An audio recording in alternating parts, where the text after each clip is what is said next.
When you come to Mosaic, what you get when you venture into the main dining room is this, the platter. That basically showcases all the amazing products that we get here from Indonesia. Each course has got one of these ingredients in it, if not one, maybe two or three.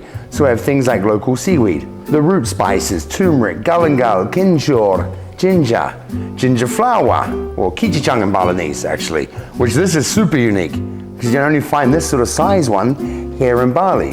Then we serve frogwa with kluok nut, which is normally used in sapi rawon. Then we move on to one of my old favorites, good old kaffir lime, which is insane. I sort of call it the old man's lime because it's wrinkly on the outside, dry in the center, because it's a nightmare to get a lot of juice out of. Then we move on to things like from the rice paddies, dawn, ganjir. Then we have things like, which is amazing because it's very hard to find these in Europe, fresh green peppercorns. Then we move on to pomelo, where I only like to use the skin mainly. Andalima pepper, calamansi lime. But then this platter always evolves. It depends on seasons and things like that. So it's always going to be changing along with the menu here.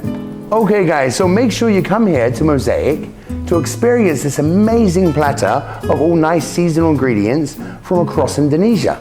Don't get lost.